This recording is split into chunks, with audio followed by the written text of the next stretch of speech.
अब मेरी आप सबसे गुजारिश है, रिक्वेस्ट है कि ये एग्जाम्पल 2 जो कि एक नॉर्मल लेसर की फाइनेंस लीज की बेसिक अकाउंटिंग डिमॉन्स्ट्रेट करती है, ये example 2 page 31 of your notes के ऊपर आ रही है। ठीक है ना जी। आप सब लोग एक नज़र यहाँ इसको पॉज कीजिए स्क्रीन को, और एक नज़र जो है इसको पेज 31 पर पढ़िए, फिर इंशाल्लाह हम इसको मिलके पढ़ते हैं। ठीक है जी, आई एक्सपेक्ट एंड होप कि आप सब ने इसको पॉज करके पढ़ लिया। एग्जाम्पल 2 क्या कहती है?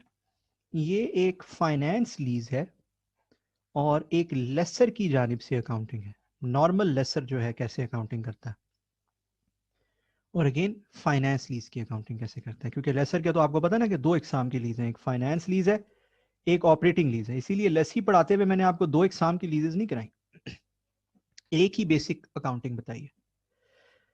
कहता है जी, ABC limited does not sell or lease cars in its routine business. उसका रूटीन बिजनेस नहीं है गाड़ियों को सेल वगैरह करना।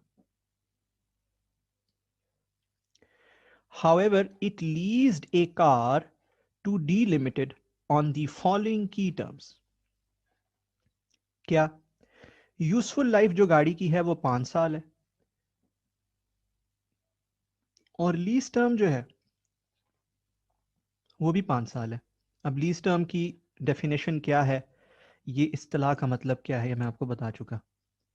अब चूंकि ये दोनों बराबर हैं, तो आपको याद होगी मेरी वो स्लाइड जिसपे मैंने आपसे बताया था कि जी फाइनेंस लीज की बनने की कोई 4 कंडीशंस में से कोई एक कंडीशन का मीट होना होता है, और उसमें से एक कंडीशन ये थी कि अगर यूजफुल लाइफ और लीज टर्म दोनों सेम हो, या majority of the useful life जो है वो लीज टर्म में फॉल करती हो, कवर होती हो, तो इट्स अ फाइनेंस लीज। इस वजह से आपको नजर आ रहा है ना, इसी वजह से ये फाइनेंस लीज बन गई। कोई एक कंडीशन भी पूरा होना काफी होती है। क्या ख्याल है? फिर रेंटल्स कहता है जी, जो पेबल इन एरियर्स हैं, यानी कि साल के एंड पर वो 1,30,000 रेंटल है।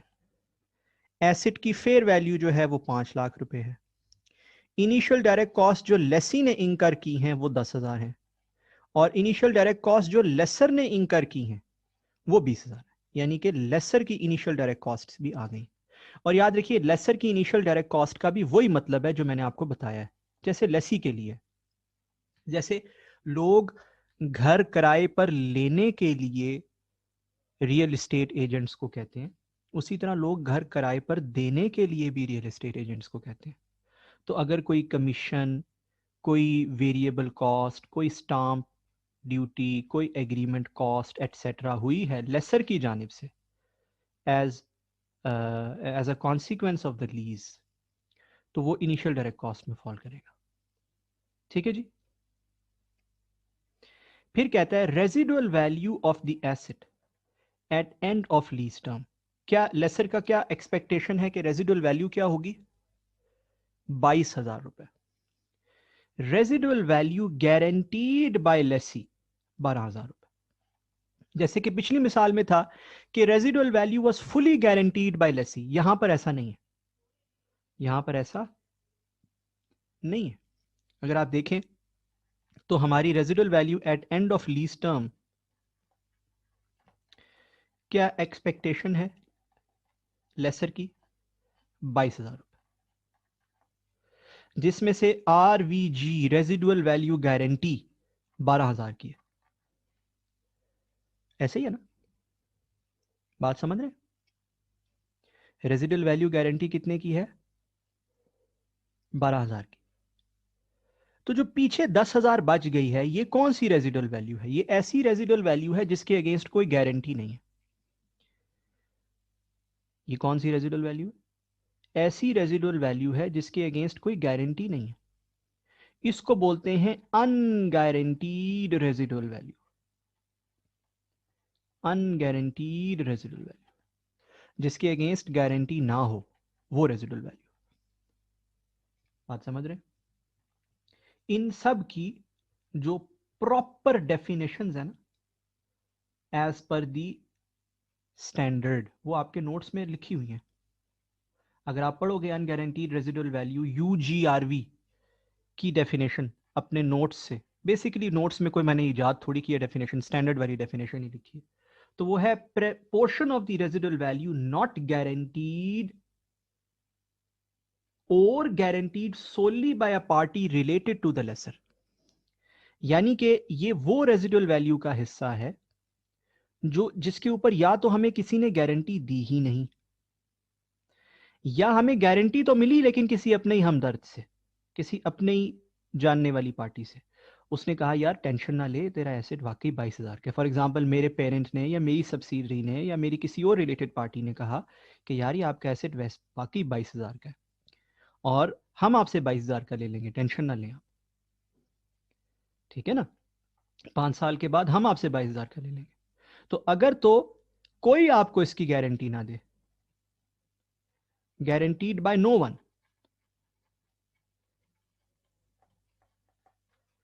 और बाय नो वन, और guaranteed only by someone related to lesser, और क्या अर्ज कर रहा हूं मैं, और guaranteed by someone related to lesser।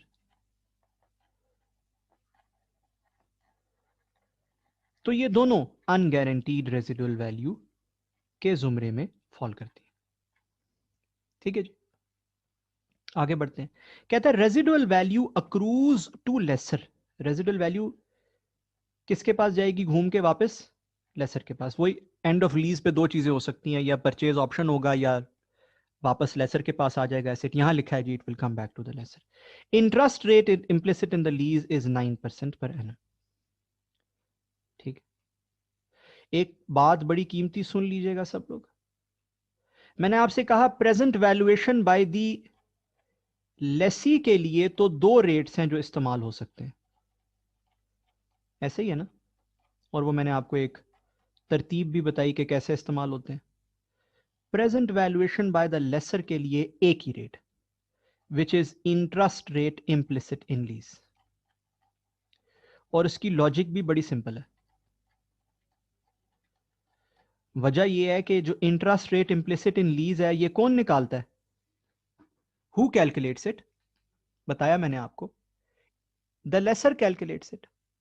And when the lessor calculates it, तो भाई उसको खुद तो पता ही होगा ना, इसमें ये वाला चक्कर लेसी वाला चक्कर नहीं है। इफ नोन, लेसी में तो था ना उसको पता है नहीं पता, इसको तो खुद पता ही होगा ना, ये तो खुद कैलकुलेट करता है भाई, ठीक है ना, तो ये तो खुद कैलकुलेट करता है, तो इसको तो खुद तो पता ही होगा। इसलिए लेसर जो है वो अपनी प्रेजेंट वैल्यूएशन हमेशा interest rate implicit in lease के ऊपर करता है। आई होप ये बात भी आपको क्लियर हो गई है।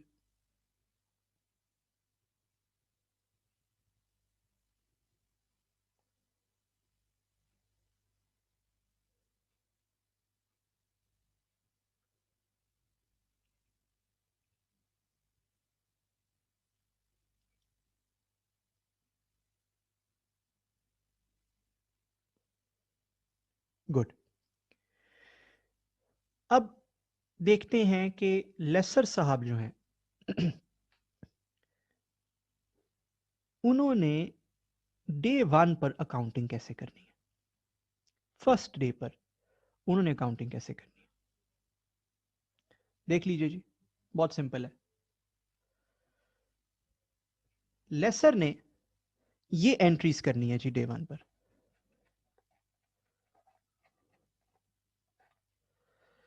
उसने एक लीज रिसीवेबल बुक करना है,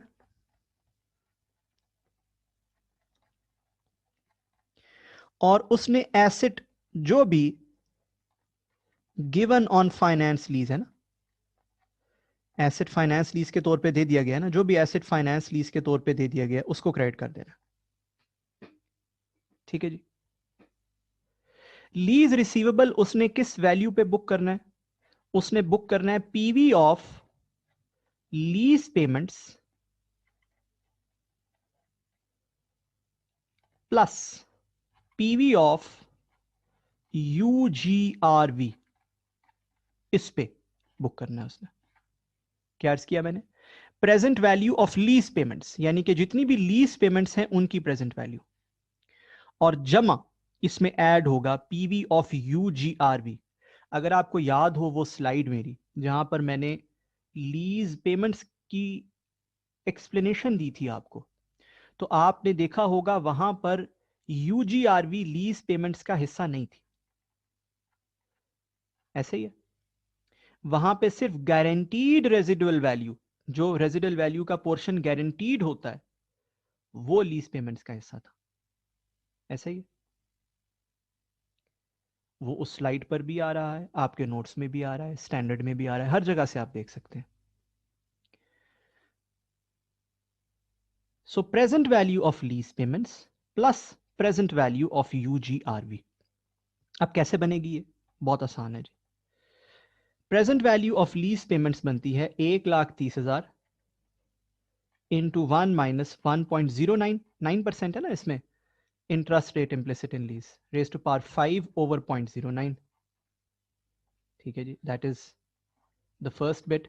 फिर लीज पेमेंट्स का ही हिस्सा है residual value guarantee which is 12,000 divided by 1.09 raise to power 5। ये दोनों मिलके बन गई क्या? Present value of lease payments. ऐसे ही ये दोनों मिलके बन गई क्या? Present value of lease payments, जिसके अंदर रेंटल भी शामिल है, जिसके अंदर रेजिडुअल वैल्यू गारंटी भी शामिल है। फिर अनगारंटीड रेजिडुअल वैल्यू, और अनगारंटीड रेजिडुअल वैल्यू कितनी है? 10,000। कितनी है? 10,000 divided by 1.09 raise to power 5। ठीक है जी। सो बुनियादी तौर पर आपने ये दो, यानी कि 1,30,000 और 12,000, ये दो, और यूजीआरवी अलग से यानी कि 10,000, इन सब की प्रेजेंट वैल्यू कर ली 9% पे, तो ये बनता है 5,20,000 रुपए का लीज रिसीवेबल। अगर आप गौर करें, 5,20,000 रुपए का लीज रिसीवेबल। ठीक है जी, I hope this is absolutely clear. Asset given on finance lease को किया जाएगा क्रेडिट, और इसको किया जाएगा हमेशा अपनी फेयर वैल्यू पे क्रेडिट। किस वैल्यू पे क्रेडिट? फेयर वैल्यू पे क्रेडिट। कैसे? इसकी फेयर वैल्यू सवाल में दी हुई है, कितनी? 5,00,000। चेक कर लीजिए, क्या सवाल में फेयर वैल्यू दी हुई है? बिल्कुल दी हुई है, 5,00,000। हमेशा इसको किया जाएगा इसकी फेयर वैल्यू पे क्रेडिट। साथ ही आप एक और चीज क्रेडिट करेंगे, बैंक। आईडीसी जो आपने पे की है, कितनी पे की है? 20,000। और चेक कर लीजिए, आपकी ये एंट्री हमेशा बैलेंस होगी, हमेशा। It will always be balanced. Check कर लीजिए, 20,000, द जर्नल इज बैलेंस्ड। ठीक है जी। सो आपने पैसे दिए 20,000 रुपए, आपने एसेट दिया 5,00,000 का, आपका लीज रिसीवेबल बुक हो गया 5,20,000 का। अब दो तीन बातें बच्चों को इस हवाले से पता होनी चाहिए, जो बच्चे अक्सर पूछते हैं। एक बच्चे ये पूछते हैं अक्सर कि यार ये यूजीआरवी तो बड़ी अनसर्टन सी चीज है, ये यूजीआरवी को रिसीवेबल में क्यों डाला? ये तो किसी ने गारंटी नहीं की हुई हमें, तो ये रिसीवेबल का हिस्सा क्यों है? जवाब बड़ा सादा है, बहुत सिंपल है। अकाउंटिंग गारंटीज की बुनियाद पर तो नहीं होती, अकाउंटिंग तो एस्टिमेट्स की बुनियाद पर होती है। आपने कॉलेज को फी देनी है, कॉलेज ने आपके नाम पर एक रिसीवेबल बुक किया हुआ है, कॉलेज को एतमाद है कि वो फी आप दे देंगे। कॉलेज को क्या किसी ने गारंटी दी है? आपके बिहाफ पे? किसी बैंक से गारंटी लेके दी आपने? बैंक गारंटी लेके दी है कॉलेज को? कोई किसी थर्ड पार्टी से गारंटी लेके दी है? नहीं। अच्छा, फिर हम एसेट की अक्सर रेजिडुअल वैल्यू लेते हैं डेप्रिसिएशन माइनस करने के लिए। वो जो रेजिडुअल वैल्यू नॉर्मल एसेट्स की ली जाती है, मैंने एक बिल्डिंग खरीदी, उसकी जो भी रेजिडुअल वैल्यू होगी 20 साल के बाद, वो माइनस करके डेप्रिसिएशन कैलकुलेट की जाती है। ये नॉर्मल असलूब है अकाउंटिंग का। क्या उस रेजिडुअल वैल्यू को स्टैंडर्ड कहता है कि वो गारंटीड होनी चाहिए? आइए 16 में ये लिखा है कि उसकी गारंटी होनी चाहिए हमारे पास, किसी से रिटर्न में एग्रीड हो कि हाँ जी आप 20 साल बाद इतने का लेंगे।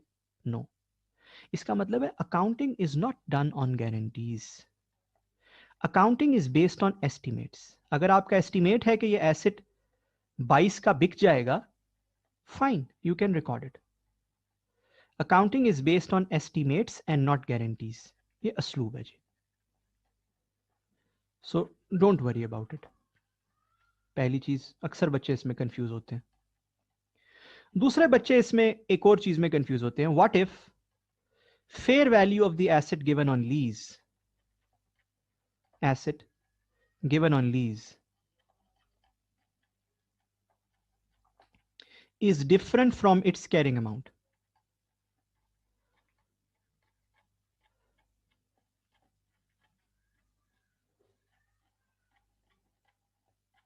इस मामले में भी बच्चे कंफ्यूज होते हैं। क्या कहने का मुराद है मेरी कि जी मेरा एसेट क्रेडिट हो रहा है 5 लाख का, ऐसे ही है ना, एसेट क्रेडिट हुआ 5 लाख का। व्हाट इफ उसकी स्टेटमेंट ऑफ फाइनेंशियल पोजीशन में अभी कैरिंग अमाउंट आ रही है, सीए से मुराद कैरिंग अमाउंट 4,50,000, फिर क्या होगा? सवाल समझ आया? आई होप सवाल समझ आ गया आपको। What if asset given on lease has a different carrying amount? उसके लिए स्टैंडर्ड का रूल बड़ा आसान है, आप एसेट को उसकी फेयर वैल्यू पर ले जाएं। एसेट अगर 50,000 कम पे है ना, तो आप एंट्री करें एसेट डेबिट पीएनएल क्रेडिट। पहले एसेट को लीज पर देने से पहले उसकी फेयर वैल्यू पर ले जाएं फौरन। अगर वो 50,000 ज्यादा है तो पीएनएल में गेन आ जाएगा। अगर वो 20,000 फॉर एग्जाम्पल कम है उसकी फेयर वैल्यू, उसकी कैरिंग अमाउंट से, तो 20,000 लॉस आ जाएगा। What ever it is, gain या लॉस जो भी आ रहा है वो पीएनएल में आप रिकॉर्ड कर लें। बात समझ आई? उसको उसकी फेयर वैल्यू पर ले जाएं और जो भी गेन या लॉस पीएनएल में रिकॉर्ड कर लें। आई होप ये भी समझ आ गई। फिर तीसरा जो एक मसला बच्चों को अक्सर दरपेश रहता है, बच्चे कहते हैं how come this entry will always be balanced? ऐसा कैसे हो सकता है कि जी ये जर्नल हमेशा बैलेंस्ड होगा? मतलब देखिए ना, अभी ऊपर भी तो बैलेंस नहीं है ना, 5 लाख 5 लाख, 20,000 5 लाख और 20,000, ये बैलेंस है, राइट? ऐसा क्यों है?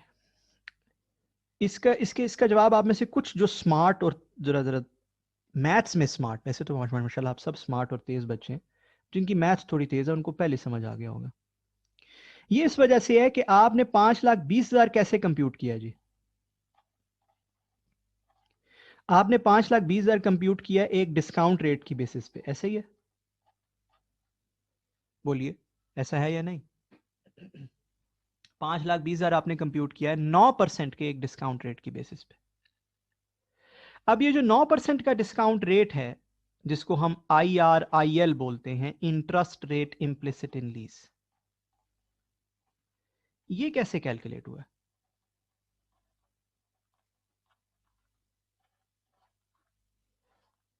हमने इसी क्लास में थोड़ी सी देर पहले इसकी कैलकुलेशन देखी है। देखिए नहीं देखी? बिल्कुल देखिए। हमने देखा है, देखिएगा जरा, मैं इस जगह पर वापस आ रहा हूं जरा खास इस बात को डिस्कस करने के लिए। हमने ये देखा है कि लेसर की आज जितनी भी आउटफ्लोज होती हैं, यानी कि एसेट वो देता है, आईडीसी वो देता है, इसको बराबर किया जाता है लेसर की फ्यूचर की तमाम इनफ्लोज के। ऐसे ही बनता है ना 9%, हाँ या ना?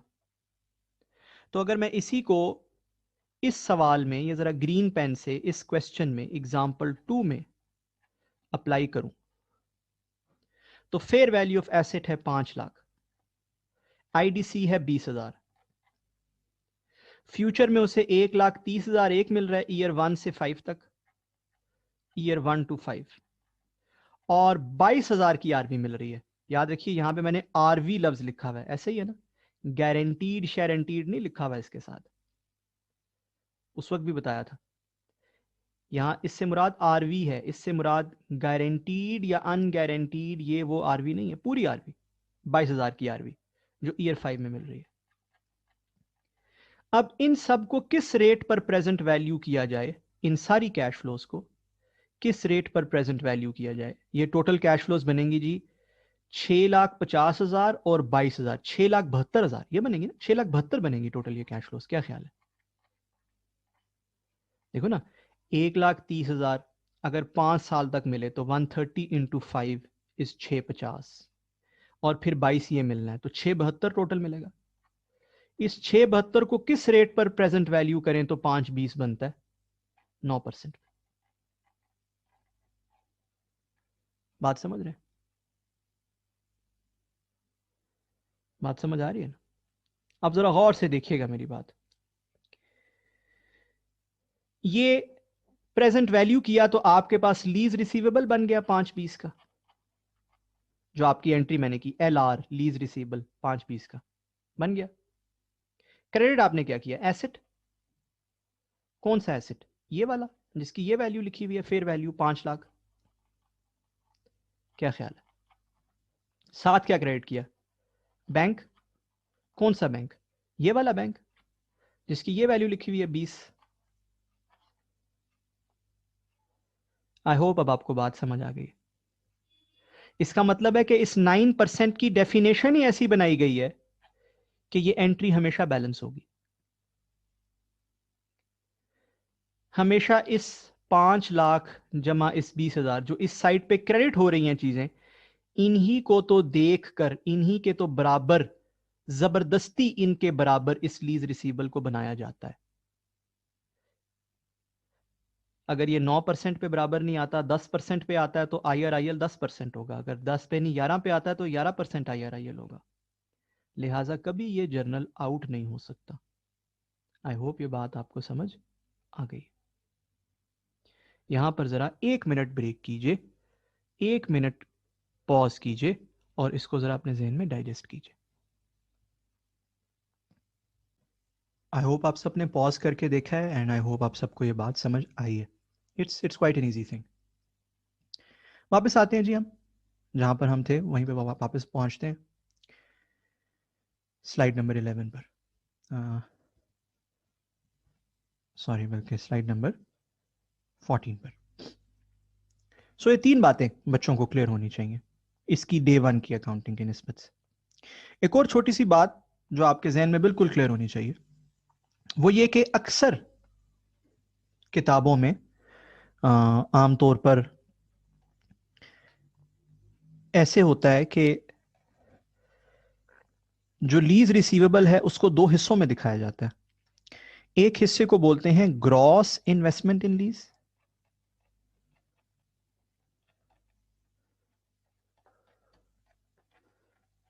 जिसमें अनडिस्काउंटेड लीज रिसीवेबल दिखाया जाता है।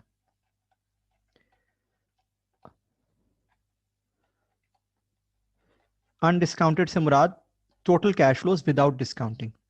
और एक को बोलते हैं नेट इन्वेस्टमेंट इन लीज। अक्सर पुरानी जो रिलेटिवली थोड़ी सी पुरानी किताबें हैं ना, उनमें आपको ऐसे नजर आएगा जो डिस्काउंटेड रिसीवेबल होता है। फॉर एग्जाम्पल, अगर मैं डे 1 पे बात करूं अपने इस रिसीवेबल की, तो मेरा डिस्काउंटेड रिसीवेबल तो 520 है। क्या ख्याल है? 520,000 है डिस्काउंटेड रिसीवेबल जो हमने बनाया डिस्काउंट करके 520। अगर मैं अनडिस्काउंटेड रिसीवेबल की बात करूं तो 1,30,000 मुझे मिलना है 5 दफा, 12,000 और 10,000 ये बनता है 6,72,000। अगेन 1,30 इंटू 5 जमा 12 जमा 10, 672 है ना। तो अक्सर किताबों में ना आपको ऐसे भी नजर आएगा कि जी लीज रिसीवेबल की यूं एक वर्किंग सी बनी होती है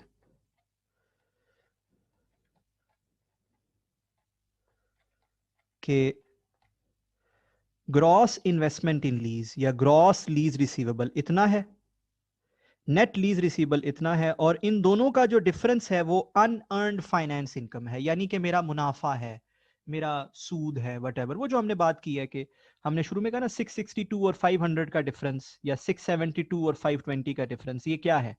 ये अनअर्न्ड फाइनेंस इनकम है, फ्यूचर प्रॉफिट है, बेसिकली प्रॉफिट ऑन लीज जो आपको आ रहा है वो है। तो ऐसे भी दिखाया जाता है। बहरहाल मैं ऐसे दिखाने का कायल नहीं हूं, ठीक है। मैं नहीं ऐसे ग्रॉस इन्वेस्टमेंट इन लीज को अलग दिखाया जाए ग्रॉस वैल्यू पे, अनडिस्काउंटेड वैल्यू पे, और लीज रिसीवेबल जो है उसकी discounted receivable net investment in lease अलग दिखाई जाए, मैं ऐसे नहीं दिखाता जी, ठीक है। हो सकता है मैंने इसका जिक्र सिर्फ इसलिए किया कि हो सकता है आपने कैफ की नॉलेज में ऐसे पढ़ा हो। मैं ऐसे क्यों नहीं दिखाता? मैं अथॉरिटी ड्रॉ करता हूं IFRS 16 से। IFRS 16 ऐसे नहीं दिखाता जी। और फिर आगे हम जाएंगे ना, अभी तो हम बुनियादी बातें पढ़ रहे हैं, कैफ स्टेज पे आप ऐसे कर सकते हो क्योंकि आप बिल्कुल बुनियादी बातें पढ़ रहे होते हो। आगे हम जाएंगे तो हम बड़े कॉम्प्लेक्स टॉपिक्स पढ़ेंगे, लेसर के changes, sale and lease back etcetera. तो वहां पे सिर्फ लीज रिसीवेबल के ऊपर बात होगी। What is lease receivable? Lease receivable is this net investment in lease, this is the amount that appears in the statement of financial position and that's it, ठीक है ना। ये ऐसे ही है कि आपको पता है मैं सिर्फ पीपीई की बात करता होता हूं, कॉस्ट कितनी है और एक्यूमुलेटेड डेप्रिसिएशन कितनी है आपको पता ही है, राइट। मैं उसके स्प्लिट्स के अंदर नहीं जाता होता, अकाउंट्स उनके अलग अलग नहीं बनाता होता, क्योंकि हम जिस स्टेज पर, जिस लेवल ऑफ अकाउंटिंग के ऊपर हम पढ़ाई कर रहे हैं वहां पर ये चीजें जरूरी नहीं है, ठीक है। आई hope this is absolutely clear in your brains.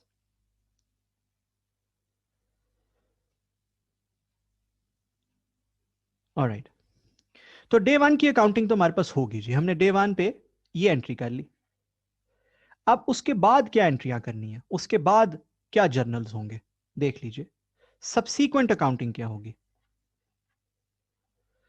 Subsequent accounting में जो ये लीज रिसीवेबल है ना आपके पास, ये जस्ट लाइक IFRS 9, अगेन ये IFRS 9 नहीं है, बट जस्ट लाइक IFRS 9 इसको ट्रीट किया जा रहा है, एग्जैक्टली द सेम। कैसे? अगर आपको IFRS 9 याद हो तो टेबल बनता था वहां पे, यहां पर भी टेबल बनेगा जी। जैसे वहां एमोटाइज्ड कॉस्ट फाइनेंशियल एसेट का टेबल बनता था ना, यहां पर भी टेबल बनेगा। क्या? ईयर 1, 2, 3, 4, 5।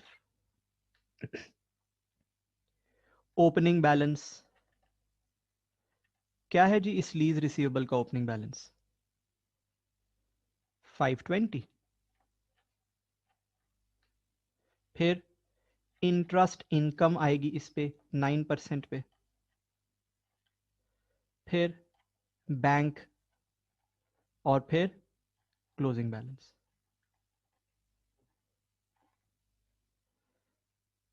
ऐसे ही है जी। फॉर एग्जाम्पल अगर मैं बनाना स्टार्ट करूं तो 520 पे 9% मैं इंटरेस्ट इनकम लूंगा इन द फर्स्ट ईयर। ऐसे ही है, 47 बनती है। फिर बैंक माइनस होगा 130, क्लोजिंग बैलेंस आएगा 437, राइट। फिर 437 पर इंटरेस्ट इनकम 9% पे ली जाएगी जो कि 39 तकरीबन बनती है। फिर 130 माइनस होगा और क्लोजिंग बैलेंस आएगा जो कि बनता है 368। फिर 368 पर 9% पर इंटरेस्ट इनकम ली जाएगी जो कि बनती है तकरीबन 33। बैंक आएगा 130 और क्लोजिंग बैलेंस आएगा इसका 241। फिर 241 पर 9% पर इंटरेस्ट इनकम ली जाएगी। ये 346 बनता है जी, नॉट 368, 346। ये अमेंड कर लेते हैं हम 346 और अकॉर्डिंगली इंटरेस्ट जो है वो चेंज हो जाएगा, 31 हो जाएगा जी। और क्लोजिंग बैलेंस जो है वो हो जाएगा 247। फिर 247 पर इंटरेस्ट इनकम आएगा जी 9% के हिसाब से, जो कि बनता है तकरीबन 22। 130 फिर माइनस होगा तो ये बन जाएगा 139। फिर 139 पर इंटरेस्ट इनकम आएगा उससे अगले साल का तकरीबन 13। फिर 130 माइनस होगा और एंड पर आपके पास लीज रिसीवेबल रह जाएगा 22। ठीक है जी। अब आप मुझसे पूछोगे जी इस इंटरेस्ट की क्या एंट्रियां होती हैं और इस बैंक की हर साल क्या एंट्री होती है, तो जस्ट लाइक IFRS 9। क्या होता था IFRS 9 में? इस इंटरेस्ट की क्या एंट्री होती थी?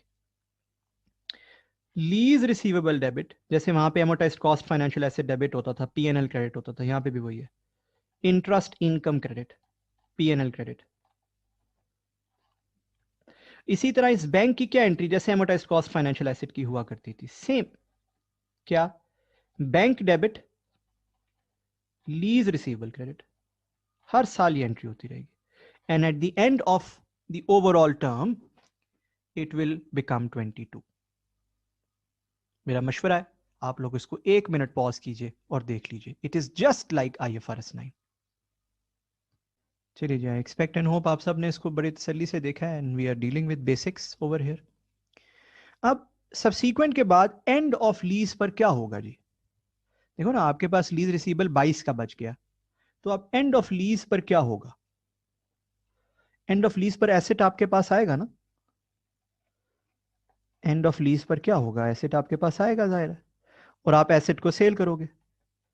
एसेट जो है वो रिकवर होगा आपको, और आप एसेट को जो है वो सेल करोगे, खत्म करोगे ना, उसे बेचोगे, और आपको कैश रिसीव होगी।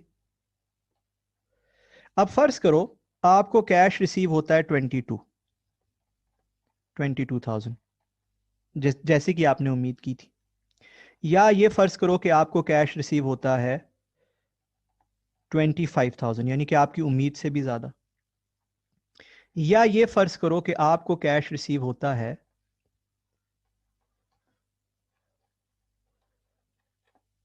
15,000, आपकी उम्मीद से कम। या ये फर्ज करो कि आपको कैश रिसीव होता है 7,000।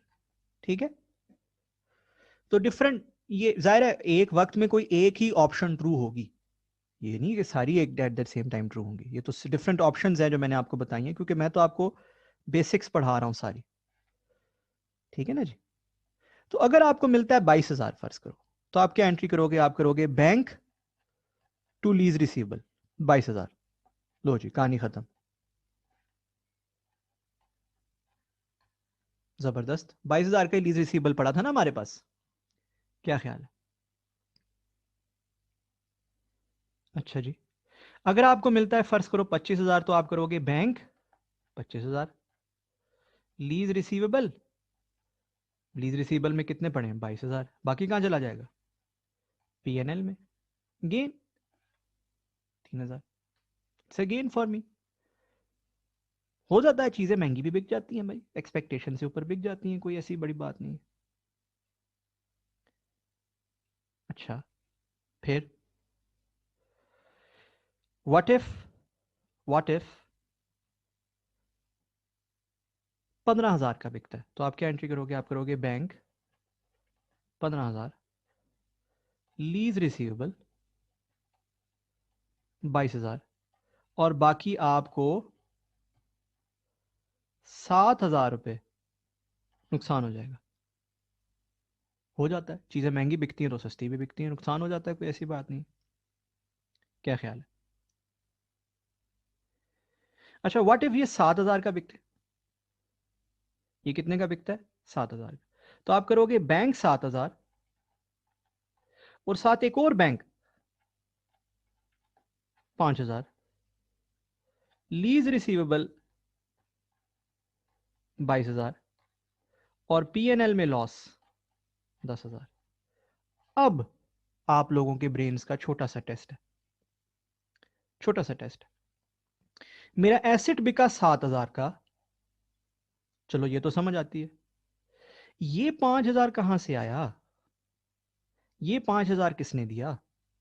ऑब्वियसली, ऑब्वियसली आई होप आप सब अपने अपने कमरों में, बेड्स पर, कुर्सियों पर, स्टडी टेबल्स पर बैठे हुए चीख रहे हैं कि भाई ये रेजिडुअल वैल्यू गारंटी है जो लेसी ने दी। 12,000 से नीचे जाएगा तो लेसी पैसे देगा। यहां ये रेजिडुअल वैल्यू गारंटी क्यों नहीं आई? क्योंकि यहां ये 12 से नीचे गया ही नहीं, ये तो 15 का बिका। यहां क्यों आ गई? क्योंकि ये 12 से नीचे गया। 12 माइनस 7 इज इक्वल टू 5। जितना नीचे गया उतना लेसी ने पैसे दिए, एंड दैट्स इट। एंड हो गई रिलीज। मुबारक हो, आपको एक नॉर्मल लेसर की, एक नॉर्मल लेसर की फाइनेंस लीज की अकाउंटिंग आ गई। डे 1 पर क्या अकाउंटिंग करते हैं, सबसीक्वेंटली क्या अकाउंटिंग करते हैं, एंड पर क्या अकाउंटिंग करते हैं, सब आपको पता चल गया। है ना आसान? मेरा नहीं ख्याल ये कोई मुश्किल है। It's all basic.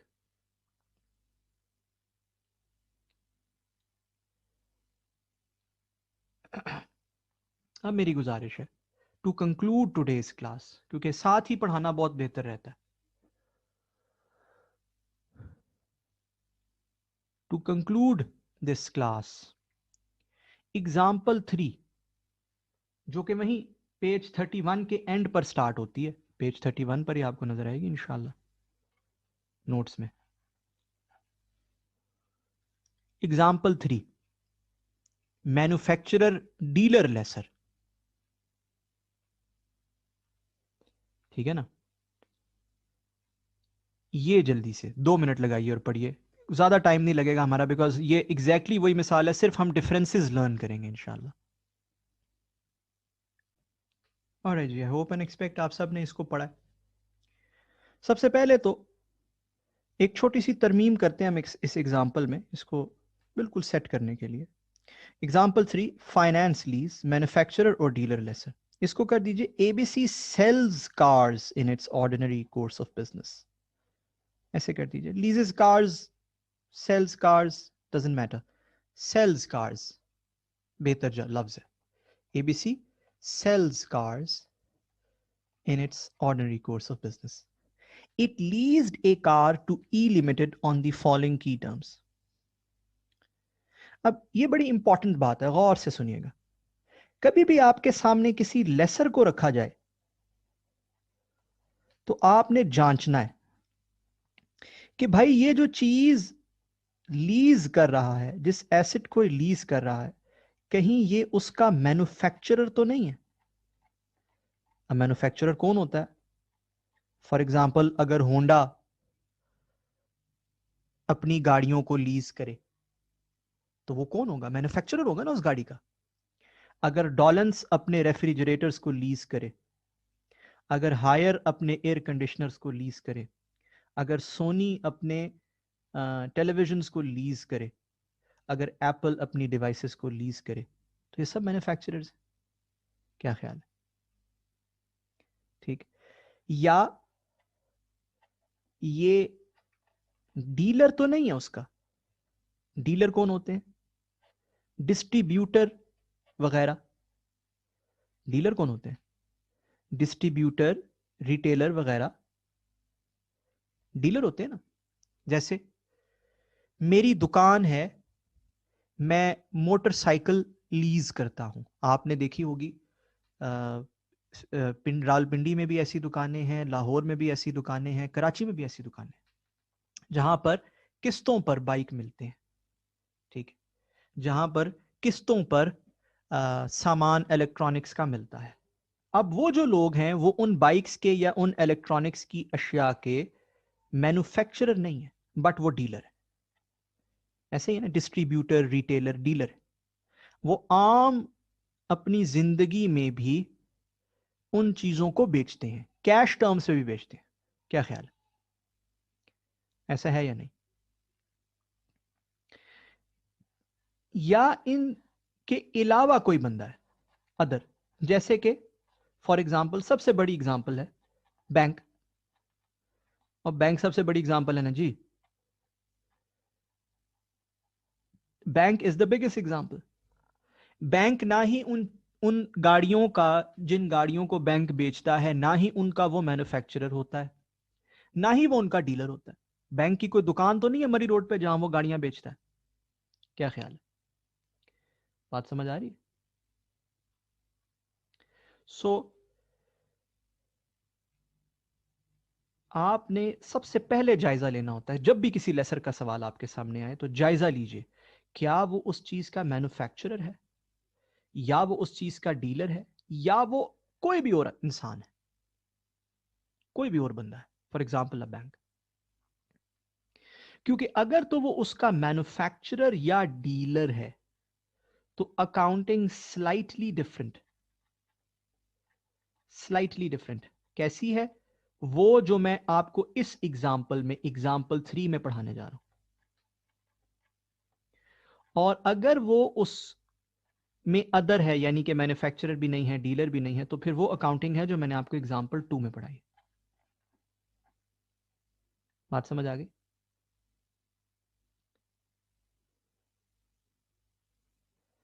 बात क्लियर हो गई? और इस स्लाइट डिफरेंस में ना 3 बड़े डिफरेंसेस हैं, 3 डिफरेंसेस। बारी बारी मैं ये डिफरेंसेस आपको बताऊंगा। ये जो स्लाइटली डिफरेंट मैं कहता हूं, इसमें 3 डिफरेंसेस हैं। एक को मैं लिख रहा हूं, अभी मैं सिर्फ लिख रहा हूं ताकि आपकी लिस्ट मुकम्मल हो जाए। रेवेन्यू, यूजीआरवी, आईडीसी, 3 चीजों का ट्रीटमेंट डिफरेंट। कैसे डिफरेंट है वो तो भी ऑब्वियसली हम देखेंगे। ठीक है जी, आइए आगे बढ़ते हैं। अब भैया मैन्युफैक्चरर या डीलर लेसर भी जो होता है ना, इसके लिए भी ये याद जरूर रखना है कि ये साहब जो हैं ये भी ऑपरेटिंग लीज या फाइनेंस लीज कर सकते हैं। तो वो जेन में बात लाजमी रखनी है कि useful life is 5 years, lease term is also 5 years, लिहाजा it is a finance lease. ऐसा कोई रट्टा नहीं लगा लेना कि मैन्युफैक्चरर या डीलर लेसर जो है उसकी सिर्फ फाइनेंस लीज ही होगी ना, बिल्कुल भी नहीं है ऐसा। दोनों लीजेस हो सकती हैं, ऑपरेटिंग भी, फाइनेंस भी। यहां पे चूंकि वो शर्त पूरी होती है, यूजफुल लाइफ और लीज टर्म आर इक्वल, या major portion of the useful life is covered in lease term, तो it is a finance lease. ABC limited को गाड़ी की कॉस्ट क्या पड़ रही है? जाहिर गाड़ी उसके लिए इन्वेंट्री है, तो उसकी कॉस्ट पड़ी है उसको 4 लाख रुपए। क्या ख्याल है? रेंटल क्या पे किया जा रहा है? रेंटल पे किया जा रहा है 1,30,000 रुपए सालाना। ठीक है, इन एरियर्स, साल के एंड पर। एसेट की फेयर वैल्यू क्या है? एसेट की फेयर वैल्यू है 5 लाख रुपए। इनिशियल डायरेक्ट कॉस्ट लेसी ने क्या इंकर की हैं? 10,000 रुपए इंकर की हैं। इनिशियल डायरेक्ट कॉस्ट लेसर ने क्या इंकर की है? 20,000 रुपए इंकर की है। अटेंटिव हो जाएं सब लोग प्लीज, गौर से सुने।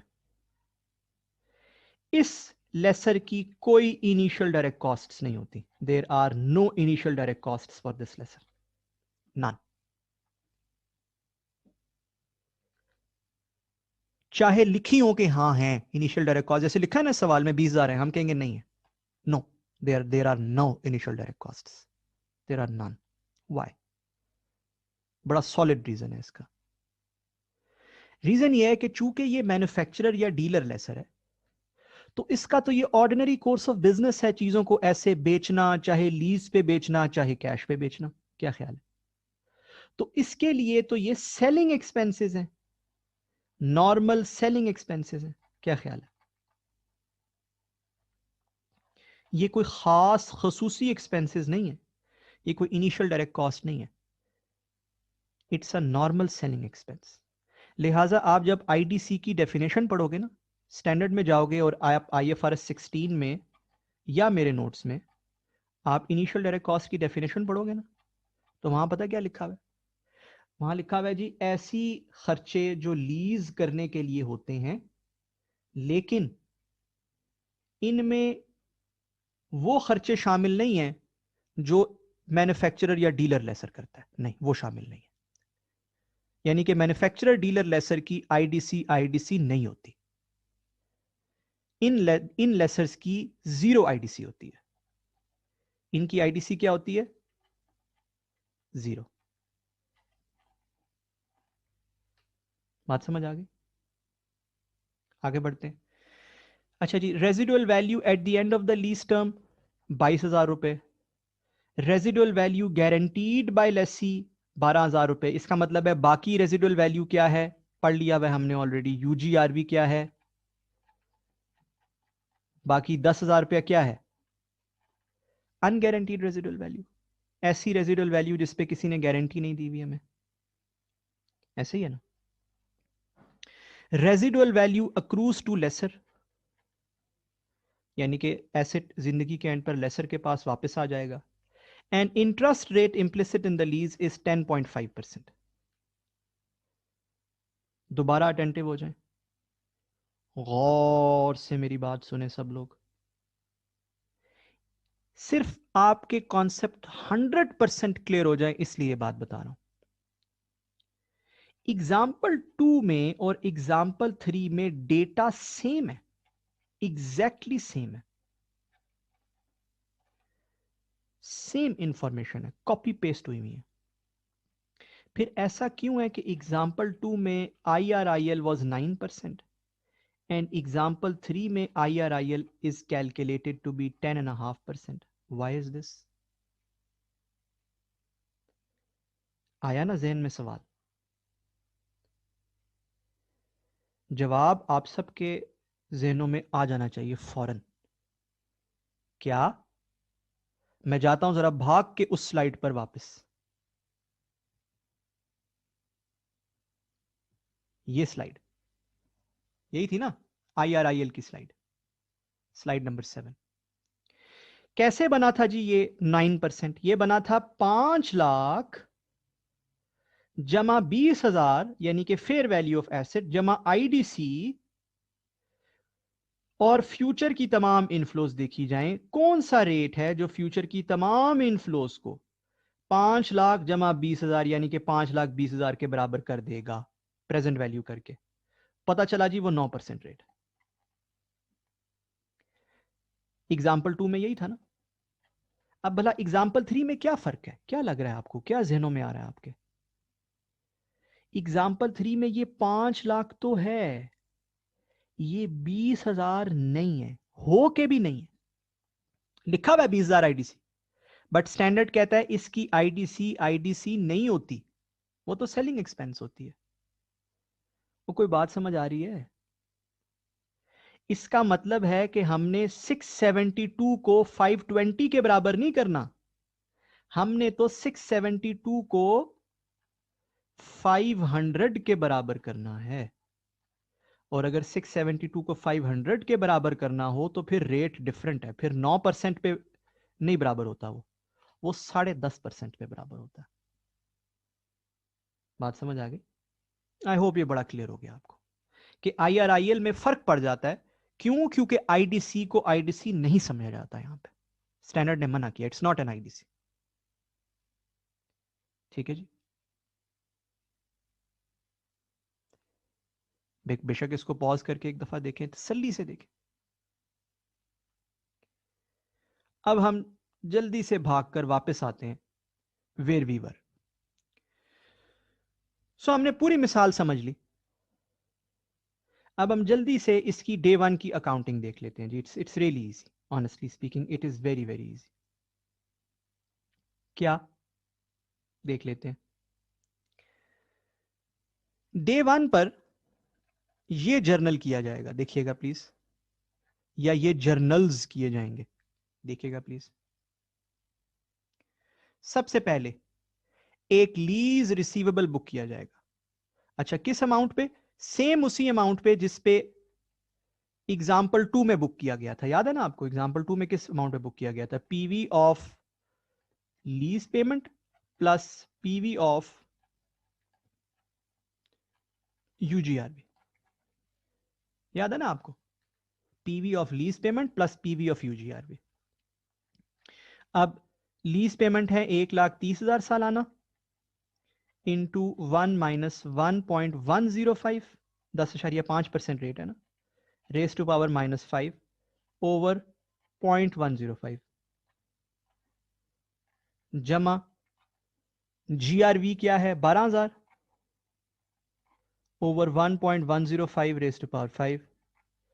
यूजीआरवी कितनी है 10,000 ओवर 1.105 रेस टू पावर 5। ठीक है, सो हमने present value of lease payment plus present value of UGRV, same वही क्राइटेरिया जो एग्जाम्पल 2 में था। इसका मतलब है कोई फर्क नहीं है यहां पर, दोनों में डिफरेंसेस वही 3 है जो मैंने लिखे हैं, इधर इधर कोई डिफरेंस नहीं है। ठीक है ना, सेम वही क्राइटेरिया।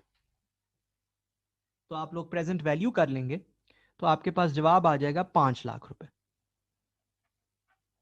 अगर आप इसे तसल्ली से प्रेजेंट वैल्यू कर लें, 1,30,000 की प्रेजेंट वैल्यू, 12,000 की, फिर 10,000 की प्रेजेंट वैल्यू और सारा ऐड कर लें तो 5 लाख रुपए आपके पास जवाब आएगा। लीज रिसीवेबल 5 लाख रुपए। ठीक है जी। फिर सुपर अटेंटिव हो जाए आप सब लोग, सुपर अटेंटिव। क्या? Revenue credit. क्या क्रेडिट? रेवेन्यू क्रेडिट कितनी अमाउंट से? स्टैंडर्ड कहता है सिर्फ present value of lease payment से रेवेन्यू को क्रेडिट करें। Present value of lease payments, सिर्फ इससे रेवेन्यू को क्रेडिट करें। 1 स्टार लगा रहा हूं। What is the present value of lease payments? बनाई भी हमने, 1,30,000 जमा 12,000 इंटू ये आपके पास बनेगी तकरीबन 494,000। चेक कर लीजिए, सिर्फ ये पहले वाली दो ना, यही है ना लीज पेमेंट्स, यूजीआरवी इसमें शामिल नहीं है। ये बनेगी 494,000, इससे रेवेन्यू को क्रेडिट करें और साथ आप क्रेडिट करें कॉस्ट ऑफ सेल। किस अमाउंट से? Present value of UGRV, present value of UGRVs.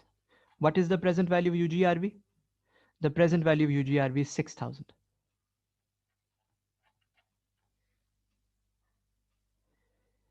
ये कहता है स्टैंडर्ड पहली एंट्री।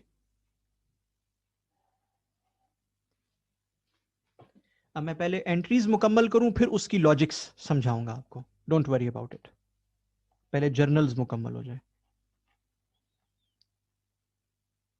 ये हो गई पहली एंट्री। फिर दूसरा entry, cost of sale to inventory 4 lakh. जाहिर है मैंने एक अपनी इन्वेंट्री बेची है तो 4 lakh cost of sale to inventory. और साथ ही सेलिंग एक्सपेंस टू बैंक 20,000। जाहिर है मैंने बेचने के ऊपर एक खर्चा किया है जो कि मेरा सेलिंग एक्सपेंस है, आईडीसी नहीं है, तो मैं सेलिंग एक्सपेंस टू बैंक कर दूंगा। अब इसमें ना बच्चों को जो मसला होता है मैं आपको पहले बता देता हूं। Cost of sale to inventory बच्चे कहते हैं हाँ जी बिल्कुल ठीक किया आपने, बिल्कुल सही किया, हमारी इन्वेंट्री बिकी है तो cost of sale to inventory तो एंट्री होगी। सेलिंग एक्सपेंस टू बैंक भी बच्चे कहते हैं बिल्कुल ठीक किया है, हाँ जी आईडीसी नहीं ट्रीट कर रहे उसको, सेलिंग एक्सपेंस ट्रीट कर रहे हैं, ठीक है जी। लीज रिसीवेबल डेबिट किया 5 लाख से, ये भी बच्चे कहते हैं जी ठीक है जी, लीज रिसीवेबल डेबिट हो गया 5 लाख से, इट इज एब्सोल्युटली फाइन। जहां पर बच्चों को परेशानी होती है, जहां पर बच्चों को तकलीफ होती है, वो होती है इस स्प्लिट से। ये सारे का सारा 5 लाख रेवेन्यू में क्यों नहीं डाला? ये सारे का सारा 5 लाख रेवेन्यू में क्यों नहीं डाला, बल्कि इसका ये स्प्लिट क्यों किया है? स्प्लिट क्या, देखिएगा, जो लीज पेमेंट की पीवी थी, यानी कि इन दोनों की पीवी, वो उठा के रेवेन्यू में डाल दी, और जो cost of sale, sorry, UGRV की पीवी थी, वो कॉस्ट ऑफ सेल में डाल दी। ऐसा क्यों किया? ये स्टैरिक देख रहे हैं ना, स्टैरिक एक्सप्लेन कर रहा है। ये स्टैरिक बता रहा है कि ये लीज पेमेंट्स की जो पीवी है 1 स्टार, ये यहां आई है, और यूजीआरवी की पीवी यहां आई है। ऐसा क्यों किया? और यही वो फर्क है जो मैंने पिछली स्लाइड पे लिखा। मैंने एक, देखो क्या फर्क लिखे, मैंने कहा एक आईडीसी का फर्क है जो मैं बता चुका, एक रेवेन्यू का फर्क है, एक यूजीआरवी का फर्क है। ये यही दो फर्क है, यही बच्चों को परेशानी होती है। सुन लीजिए स्टैंडर्ड की इसमें लॉजिक क्या है। अब लॉजिक से मैं भी फुली एग्री नहीं करता, बट लॉजिक यही है जो स्टैंडर्ड देता है। स्टैंडर्ड कहता है जो 5 लाख आपको मिलना है ना, जो 5 लाख आपको मिलना है, प्रेजेंट वैल्यू है ना 5 लाख, वो दो जगहों से मिलना है आपको। उसमें से 494 की पीवी आपको मिलनी है अपने लेसी से, और लेसी है आपका कस्टमर। देखो आईएफआरएस 15 भी जरा जेन में रखो, रेवेन्यू किससे आता है? कस्टमर से। रेवेन्यू रिकॉर्ड हो रहा है ना, तो यहां अब आईएफआरएस 15 भी साथ गामजन हो गया या ट्रिगर हो गया। रेवेन्यू किससे आता है? कस्टमर से। जो बाकी 6 है वो लेसी के अलावा किसी बंदे से आपको मिलना है, अदर देन लेसी या अदर देन कस्टमर।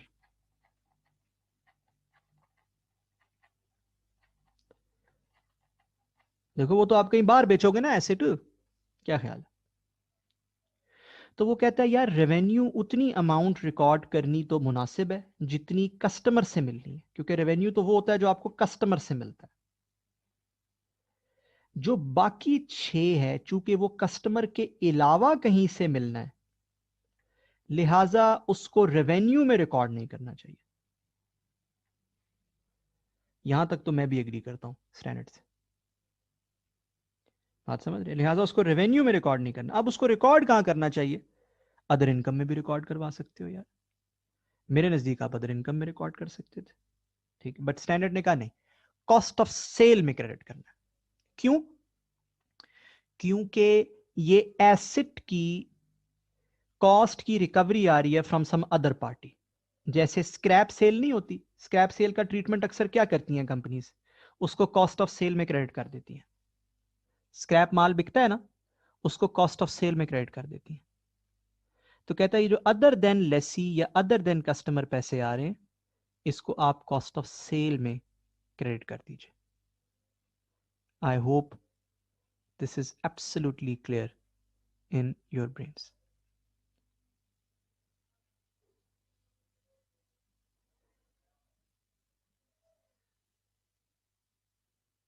ठीक है ना जी? तो ये वजह है और ये तुक है, ये लॉजिक है कि जी रेवेन्यू 494 से और बाकी 6 कॉस्ट ऑफ सेल में चला गया। अच्छा अब इसके बाद क्या होगा? ये तो होगी डे 1 की अकाउंटिंग। इसके बाद की अकाउंटिंग क्या है? सबसीक्वेंट अकाउंटिंग क्या है? यार बहुत ही आसान है, it is exactly the same, exactly the same जो मैंने आपको एग्जाम्पल 2 में पढ़ाई है, कोई फर्क नहीं। कैसे? ईयर आएंगे 1 2 3 4 5, ओपनिंग बैलेंस आएगा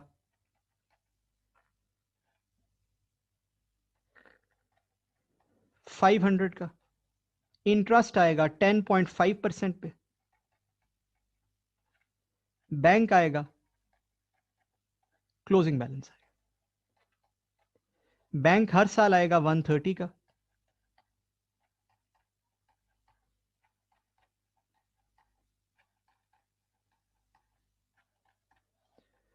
और आप जब इसमें इंटरेस्ट ऐड करोगे ना 10.5% के हिसाब से, यानी कि फॉर एग्जांपल पहले साल का 53 आप बनाते जाओगे तो आखिर पे क्लोजिंग बैलेंस बन जाएगा आपके पास 22 का। इसको बेशक आराम से यहां पॉज करके चेक कर ले, क्लोजिंग बैलेंस बनेगा 22 का। ठीक है ना जी। जर्नल्स क्या होंगे? वही lease receivable to interest income जो वहां बताया, सेकंड एग्जांपल में जो बताया। और रिसीट का क्या जर्नल होगा? वही बैंक टू लीज रिसीवेबल। और आखिर पे एसेट कितने का बच जाएगा? लीज रिसीवेबल बच जाएगा 22 का। है ना आसान? इसको 1 मिनट के लिए यहां पर पॉज करके देख लीजिए प्लीज। ऑलराइट जी, आई होप आप सबने देखा है और आई होप के आपका ये 22 भी मैच कर गया। अच्छा, अब सब्सीक्वेंट के बाद एंड के ऊपर, एंड के ऊपर, एंड ऑफ लीज टर्म पे क्या अकाउंटिंग करनी है, ये मैं दोबारा लिख भी नहीं रहा। It is copy paste same as example two, same as example two, no difference. यानी कि समझ क्या आ रही है हमें? समझ ये आ रही है कि भाई मैन्युफैक्चरर और डीलर लेसर में इफेक्टिवली 3 बड़े डिफरेंसेस हैं, सिर्फ 3 बड़े डिफरेंसेस। एक, रेवेन्यू की रिकॉर्डिंग होती है। क्या रिकॉर्डिंग होती है? रेवेन्यू की रिकॉर्डिंग। और अपने जहन में बड़ा साफ रखें, अगर किसी ने एसेट फाइनेंस लीज पर दे दिया ना, इसका मतलब उसने एसेट बेच दिया, तभी तो हम एसेट को क्रेडिट करते हैं। अपने जहन में ये नहीं लाना कि भाई एसेट तो लीज पे गया है, रेवेन्यू क्यों रिकॉर्ड हो रहा है। नहीं भाई, एसेट को क्यों क्रेडिट करते हैं जब हम फाइनेंस लीज पे देते हैं? इसका मतलब asset has been disposed of, asset is gone, तभी तो रेवेन्यू रिकॉर्ड हो रहा है। तो पहली बात, रेवेन्यू रिकॉर्ड होता है। दूसरी चीज जो आपके जहनों में साफ होनी चाहिए वो है यूजीआरवी का ट्रीटमेंट। यूजीआरवी जो है वो रेवेन्यू में नहीं जाती, वो कॉस्ट ऑफ सेल में क्रेडिट होती है। और तीसरा है कि इसकी आईडीसी कोई नहीं होती, बस दैट्स इट। इसके अलावा it is all the same. बात समझ रहे हैं?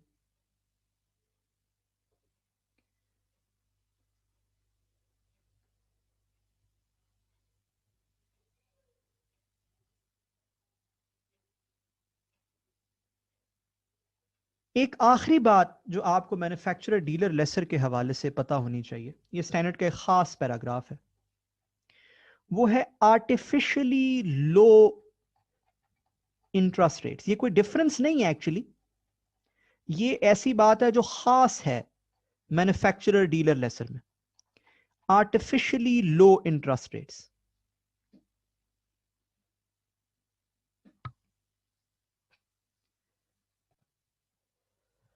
आर्टिफिशियली लो इंटरेस्ट रेट से मुराद क्या है? स्टैंडर्ड खास जिक्र करता है इसका, स्टैंडर्ड का पैराग्राफ है किसके ऊपर डेडिकेटेड। वो कहता है कि यार ये एग्जाम्पल 3 थी हमारी, इसमें IRIL क्या था? IRIL था 10.5%। कैसे निकला था? एसेट की फेयर वैल्यू को देख के, फेयर वैल्यू ऑफ एसेट के बराबर किया ना हमने सारी कैश फ्लोस को। आईडीसी तो होती कोई नहीं, आईडीसी तो होती कोई नहीं, है ना? तो हमने तमाम कैश फ्लोज जो हमें फ्यूचर में आनी थी 672, उसको हमने कहा कि यार कौन सा रेट है जिसको डिस्काउंट करके हम इसके बराबर करें, तो ये बनता है 10.5% रेट। स्टैंडर्ड कहता है मैन्युफैक्चरर और डीलर लेसर एक चालाकी कर सकते हैं, एक दो नंबरी कर सकते हैं, सच्ची जो बात है। और स्टैंडर्ड लफ्ज इस्तेमाल करता है आर्टिफिशियली लो इंटरेस्ट रेट। इसका मतलब है वो कह रहे हैं कि कह रहा है कि दो नंबरी करते हैं वो लोग। मैन्युफैक्चरर डीलर लेसर एक दो नंबरी कर सकते हैं। वो दो नंबरी क्या है? वो दो नंबरी ये है कि फर्ज कीजिए मैं रेफ्रिजरेटर बेचता हूं, आप मेरी दुकान पे आते हैं, या मैं कोई रेफ्रिजरेटर नहीं, मैं कहता हूँ थोड़ी सी महंगी शेयर कर लेता हूँ, मैं कोई एयर कंडीशनिंग यूनिट बेचता हूँ, राइट? ठीक है, जो कि से 5-1 लाख रुपए का है। आप मेरी दुकान पे आते हैं और मैं कहता हूँ यार ये किस्तों पर आसान एक साथ पर अवेलेबल है and you will have to pay 672,000, ठीक है, जो कि ऊपर लिखा हुआ है। अच्छा, आप कहते हैं ठीक है, तो आप मुझसे पूछते हैं यार आप मुनाफा क्या ले रहे हैं, प्रॉफिट क्या ले रहे हैं? तो मैं कहता हूं यार आप टेंशन ना लें, मैं बहुत थोड़ा मुनाफा ले रहा हूं। अगर मैं कैश पे बेचूं ना तो ये 5 का है, अगर मैं एक साथ पर बेचूं तो ये है 620 का, और मैं आपसे 672 ले रहा हूं, तो मैं सिर्फ 52,000 का प्रॉफिट ले रहा हूं, जो कि अगर मैं परसेंटेज टर्म्स में बनाऊं तो वो सिर्फ 3% प्रॉफिट बनता है। ठीक है, तो मैं सिर्फ आपसे 3% IRIL चार्ज कर रहा हूं। आप फिक्र ना करें, बड़ा अच्छा, मैं आपको बड़ा ही सस्ता दे रहा हूं। अब आप तो हैं फाइनेंस के स्टूडेंट, क्या आपके ख्याल में मैं वाकई आपसे सिर्फ 52,000 रुपीज चार्ज कर रहा हूं प्रॉफिट और 3% चार्ज कर रहा हूं, या मैं आपके साथ झूठ बोल रहा हूं और फ्रॉड कर रहा हूं? झूठ बोल रहा हूं ना? असल में मैं कितना मुनाफा चार्ज कर रहा हूं, असल में मैं क्या प्रॉफिट चार्ज कर रहा हूं? असल में मैं 172,000 चार्ज कर रहा हूं। मेरी कैश सेल प्राइस क्या है? 5 लाख। समझ रहे हैं? और मेरी पैसे जो मैं आपसे ले रहा हूं वो 672, तो मैं असल में 172,000 चार्ज कर रहा हूं। अगर परसेंटेज टर्म में बनाया जाए तो 10%, 10.5% चार्ज कर रहा हूं। असल में मैं ज्यादा प्रॉफिट चार्ज कर रहा हूं। तो स्टैंडर्ड कहता है, और ये सच हकीकत है, ये हकीकत आप अगर बाजारों में निकले आपको नजर आएगी। स्टैंडर्ड कहता है ऐसे बहुत से मैन्युफैक्चरर और डीलर लेसर ये बेईमानी करते हैं। क्या बेईमानी करते हैं? वो कहते हैं जी कि मैं तो चीज बेचता ही, हालांकि है वो मार्केट में चीज 5 लाख की। कितने की है? कैश सेल प्राइस उसकी क्या है? What is the cash sale price? सबसे इंपॉर्टेंट टर्म है, ये टर्म है cash sale price. Cash sale price है 5 लाख। वो कहता नहीं जी नहीं, मैं नहीं 5 की बेचता, मैं तो बेचता ही 6 की हूं, मैं तो बेचता ही 6.20 की हूं। अच्छा, ऐसी दो नंबरी सबसे ज्यादा पता है कौन लोग करते हैं? जो कैश का बिजनेस ही नहीं करते। जो कैश का बिजनेस ही नहीं करते, वो सिर्फ करते ही किस्तों का बिजनेस। वो दो नंबरी ये करते हैं, वो कहते हैं जी मैं हम तो 5 की बेच ही नहीं रहे, हम तो 6.20 की बेच रहे हैं। आपसे 672 ले रहे हैं, सिर्फ 50,000 ही तो ऊपर ले रहे हैं, बस दैट्स इट। बात समझ रहे हैं? स्टैंडर्ड कहता है अगर कोई भी मैन्युफैक्चरर या डीलर लेसर ये दो नंबरी करे तो उसका IRIL 3% नहीं है। No, not at all. बल्कि उसका IRIL है जो कैश सेल प्राइस को फॉर्मूले में डालकर बनाया जाए। हमने फॉर्मूले में क्या डाला था? 5 लाख ना। तो क्या डालना है फॉर्मूले में? Cash sale price. और उससे जो IRIL बनेगा वो है असल IRIL, और उस IRIL को यूज करना है अकाउंटिंग करने के लिए। झूठा IRIL यूज नहीं करना। 3%, 2%, 5%। बात समझ आ रही है? अब इसकी स्टूडेंट्स के लिए क्या इंप्लीकेशन है? स्टूडेंट्स के लिए बड़ी सादी इंप्लीकेशन है। फर्ज करें एग्जामिनर आपको कहता है कि जी अगर कैश सेल प्राइस को इस्तेमाल करें तो IRIL बनता है 12%, और अगर स्टेटेड सेल्स प्राइस, जो उसकी स्टेटेड सेल्स प्राइस है, उसको इस्तेमाल करें तो IRIL बनता है 5%। आप एग्जाम में कौन सा IRIL लगाएंगे बनाने के लिए, सवाल सॉल्व करने के लिए? स्टूडेंट्स के लिए इसकी इंप्लीकेशन बहुत ही आसान है। इंशाल्लाह आप सब ने यही जवाब दिया होगा, आप 12% लगाएंगे। स्टूडेंट के लिए बहुत ही आसान है। हाँ, प्रैक्टिस में ये थोड़ा मुश्किल हो सकता है, गंभीर हो सकता है। स्टूडेंट्स के लिए इंशाल्लाह ये बहुत आसान। ठीक है जी। तो हमें अल्हम्दुलिल्लाह मैन्युफैक्चरर डीलर लेसर की अकाउंटिंग भी समझ आ गई। अब हमारी आज की आखिरी 2 मिनट की मिसाल एंड फिर बेसिक्स जो हैं अकाउंटिंग की क्लियर हो जाएंगे। हमने कहा कि लेसर की अकाउंटिंग जो है उसकी 2 हिस्से हैं। लेसर की अकाउंटिंग में फाइनेंस लीज भी होती है, और फिर फाइनेंस लीज में आगे 2 हिस्से थे, मैन्युफैक्चरर डीलर लेसर, M/D लिख रहा हूं, या अदर लेसर। और दूसरी हमने अकाउंटिंग कही थी कि यार ऑपरेटिंग लीज भी तो होती है। अब ये क्या होती है, छोटी सी इसकी एग्जांपल देखेंगे और हमें ये 2 मिनट के अंदर समझ आ जाएगी इंशाअल्लाह। क्या, फर्ज कीजिए आपके पास एक कार है with A life of 10 years and carrying amount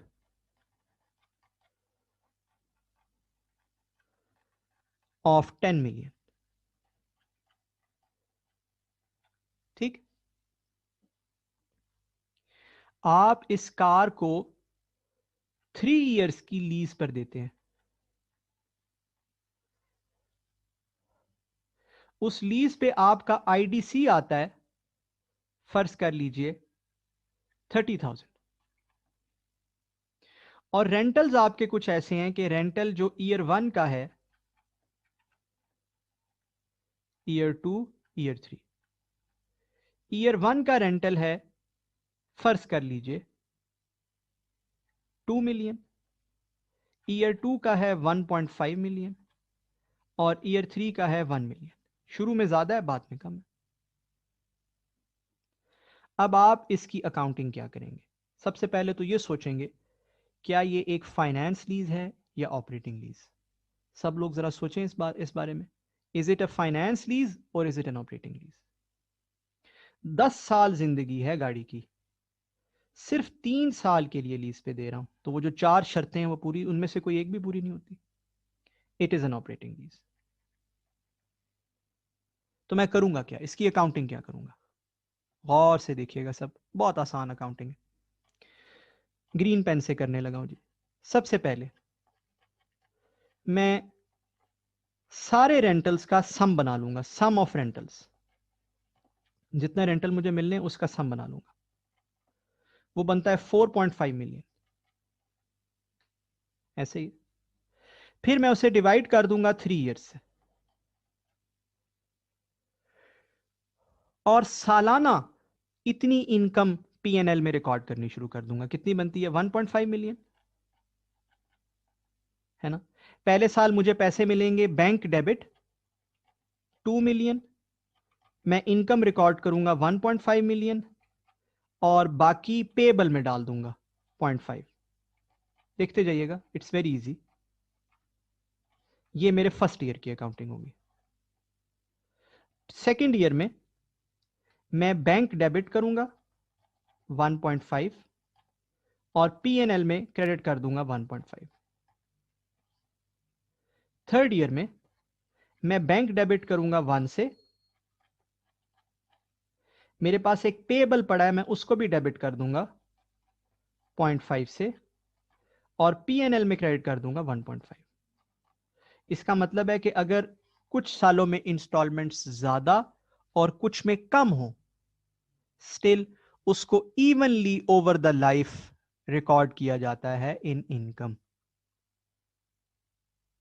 पहले तो 1 मिनट के लिए पॉज कीजिए, इसको देख लीजिए, फिर मैं आईडीसी और दीगर चीजें भी बताता हूं आपको। पहले इसको तसल्ली से देख लीजिए जी एक दफा।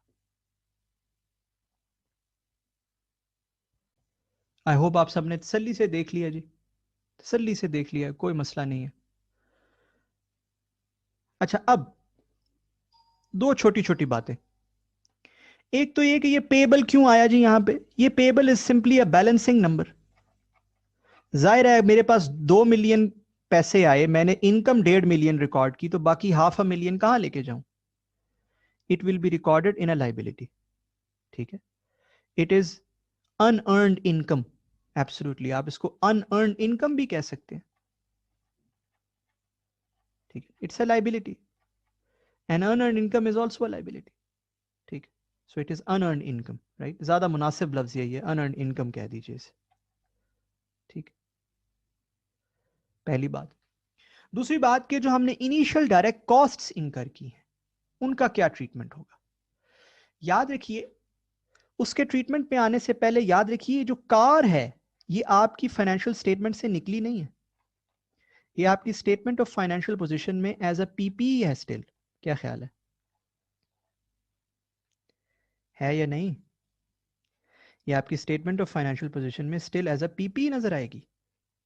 और अगर ये कोई लैंड या बिल्डिंग होती, जरा ये भी टेस्ट कर लेते हैं, आपकी प्रीवियस नॉलेज को भी जरा टेस्ट करते हैं ना, और ये ऑपरेटिंग लीज पर दे दी जाती, तो ये आपकी स्टेटमेंट ऑफ फाइनेंशियल पोजीशन में एज अ व्हाट नजर आती? क्या नजर आती? पीपीई के तौर पे नजर आती? नहीं, आईपी के तौर पे, इन्वेस्टमेंट प्रॉपर्टी। बिल्कुल ठीक। तो अगर लैंड या बिल्डिंग हो तो वो आईपी के तौर पे नजर आएगी।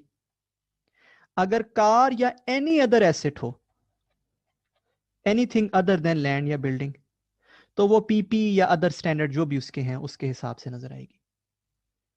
ठीक है ना, पीपी भी हो सकता है, इंटेंजिबल भी हो सकता है, वट। तो ये कार है आपका पीपी, बिल्कुल साफ होना चाहिए हमारे जहन में। जो आईडीसी इंकर हुई है, स्टैंडर्ड कहता है इस 30,000 को आप पीपी की कॉस्ट में ऐड कर लें